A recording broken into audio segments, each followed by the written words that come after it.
What's shaking, Warfighter Nation? Ron here with Warfighter Ranch on Isaiah 6:8. Saturday, you know what that means. It's time for Salvation on Station, because everybody needs a little close air support from time to time. Big God 6, Big God 6. This is Isaiah 6:8 action. Blackjack, Blackjack. I need a safe house. Next mission time now. Full send over.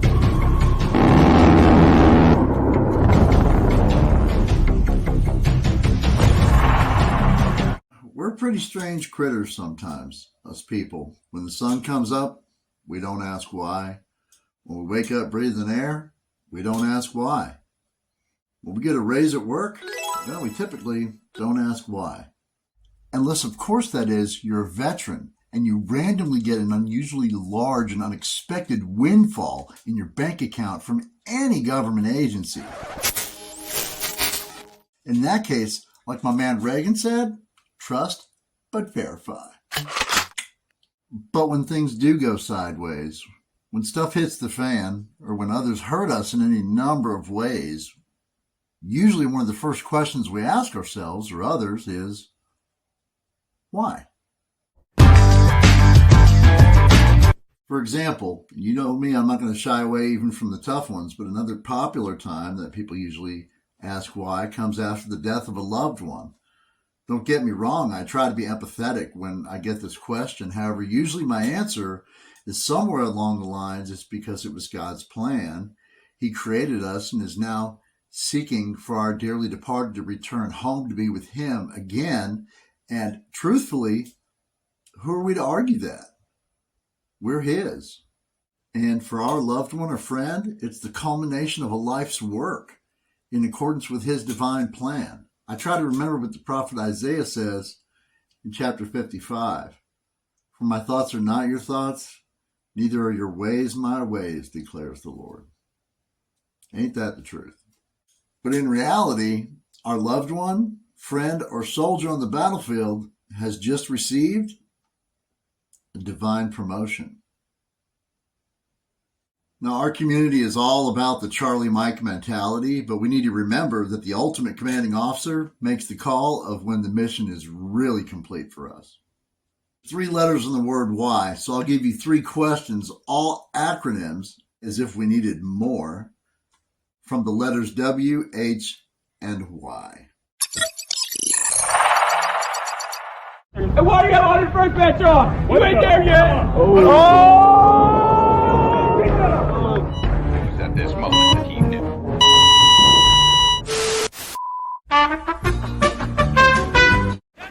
Medic! Who hurt you? You may be entitled to compensation. Nah. I don't know who hurt you, but I do know that hurt people hurt people. And if we bleed and don't treat it, then we bleed on others or even risk bleeding out. This falls squarely in the realm of spiritual warfare, spilling over onto us, His most beloved creation. If Satan can't hurt God directly, then he'll try to hurt His children. But God uses even the worst of circumstances for His glory. So who hurt me? On this one, I got to go with lots of people along the way, probably just like you. Some of you may know, but I'll go over the short list. I was kidnapped, fell off a roof, nearly impaled, suffered a brutal dog attack, faced down 2 chomos, only molested by one, escaped a hit by the mafia, survived bleeding in shark-infested waters, beaten, abused, tortured, abandoned, and homeless, all by the age of 16. And hear me now, not one of those times was I ever a victim. Now, did God want all of that for me? Of course not. But did He want me to not only survive it, but thrive through it and advance towards His kingdom with as many as I can help guide that way as possible? Yes. But there will be obstacles. And when in doubt, I have to run it back. I have to run it back to Isaiah 55:8. For my thoughts are not your thoughts, neither your ways my ways, declares the Lord. But He showed me a universal weapon to use to not only fight, but to defeat all of these things. Why? Why? Why? Why? Why? Who helped you? In my case, again, the hands and feet of Christ. That's who. Lots of people. Hebrews 13:2 tells us, do not neglect to show hospitality to strangers, for thereby some have entertained angels unaware.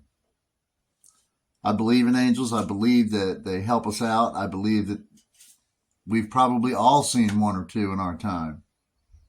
We just have to open our eyes to see these things. Now, most of you know about Helen. I've gushed about her for years, and I'll never stop. I'm working on a piece about her actually in depth right now, because the depth and breadth of this woman is beyond anything I've ever seen, for sure. And the struggle that we've had and the stuff that we've undergone is just, it's beyond superhuman. It really is. And you've heard about Abby too, helping me out during some of the bleakest days of my life. But let me tell you about another brother of mine who really helped me out during those early days of peeking out of the darkness. There came a point, it just got to a head where I couldn't sleep. When I did, I couldn't sleep well. When I did, I fell asleep out of complete exhaustion, then woke up in a panic attack, and I'd stay up at 3, 4 in the morning, stay up the whole day, stay up till midnight, start the cycle all over again.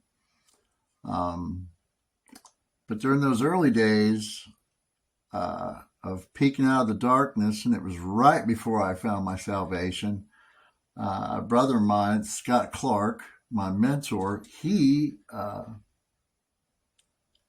was over at the house one day, and we're having a conversation, and he said, well, what do you think it deals with sleep stuff? And I said, well, besides nightmares and all that stuff, I think I just really miss the feeling, the security of knowing that there's somebody awake with a weapon protecting me. And I guess I just missed having that. There was always somebody on guard. There was always somebody on duty. And this, you got to remember, this is back when we had 16 people living in our house. We had Little Frog. We had everybody. So it was a chaotic time as well. And Scott offered to grab his AR, strap up, and come and grab his Bible and come sit up in my house so I could get some sleep. That's what no greater love means to me.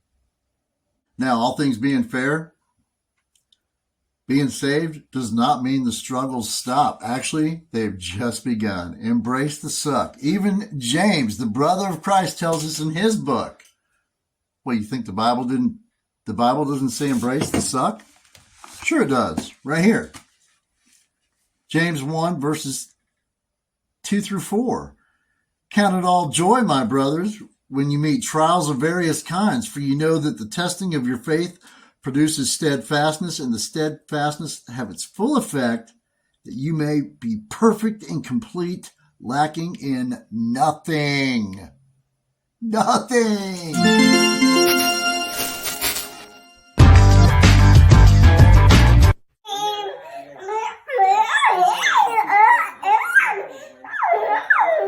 You're kidding me. Who healed you? So shall my word be that goes out from my mouth. It shall not return to me empty, but it shall accomplish that which I purpose, and shall succeed in the thing for which I sent it. Isaiah 55:11. In short, his word shall not return void. Warfighter Nation, I cannot tell you what the future holds. I do not profess to have a knowledge that anyone else has. I don't have a desire to play God in this world or any other. Hell, I even refuse to be the captain of my own ship because I ran it aground every time. Like a child wearing their father's boots, I'm just trying to walk in the footsteps of my father. Some say it's not free will. However, I say I'm free to choose to walk in those footsteps. When it comes to hurt, Isaiah 65:17 tells us, "For behold, I create new heavens and a new earth, and the former things shall not be remembered or come to mind." I don't know about you, but that promise sounds amazing to me.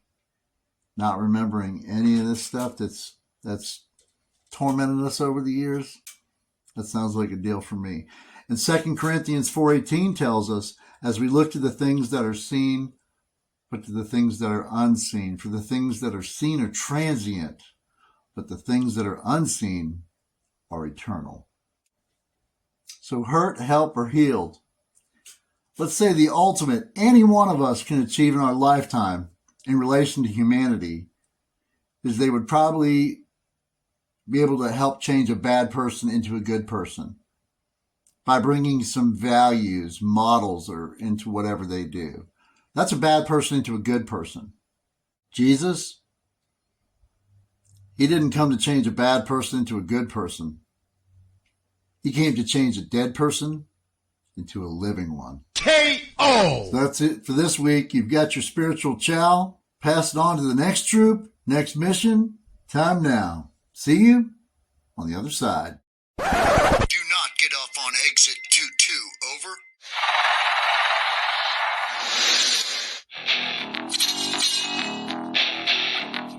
You're cleared hot at this time. Smoke Vet 6. This is Smoke Jumper 7. Roger that. Next mission. Time now.